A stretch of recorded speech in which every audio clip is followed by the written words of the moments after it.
ជំរាបសួរម្ដងទៀតមើលកូនត្រែនចាសប្បាយចិត្តទេបានកាដូហើយលឺតិចមើលសប្បាយចិត្តទេពេលបានកាដូអញ្ចឹងសប្បាយចិត្តប៉ុណ្ណាធ្វើដៃមើល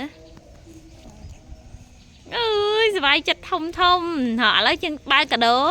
តោះអូខេតើមានអីខ្លះកាដូក្នុងហ្នឹងប៉ុណ្ណឹងបើកមើលយ៉ាមានតុក្កតាមើលបើកមើលមានអីខ្លះមានតុក្កតាកាឈូកស្អាតអត់អូខេ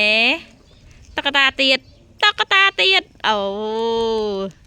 កាដូកូនស្រីល្អមែនតែនមានអីទៀតតុក្កតាទៀត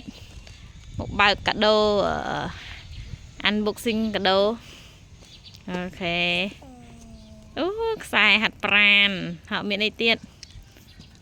កូនបាល់មានអីទៀតអូមានសម្ភារៈច្រើនអីយ៉ាមានកតាមានការទឹកទៀត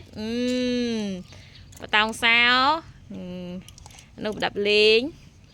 មានអីទៀតដាក់ចុះក្រោមដាក់ចុះក្រោមអាវ៉ាន់ហ្នឹងដាក់ចុះក្រោមមានអាយទៀតមើលលើកអាយមើលពាក់ត្រូវអត់ដោះអាយនឹងមើលលើកអាយឡើងលើវ៉ាវអាយធំលើកមកលើទៅមើលអាយលើកកឡើងលើអូខេមានអាយហើយមានអីទៀតអស់នៅមើលមានអីទៀតកាបូប៉ុណ្ណឹងអាចស្ពាយបានទៅរៀនណាមានអីទៀតបើអស់មានអីគេទៀតវ៉ា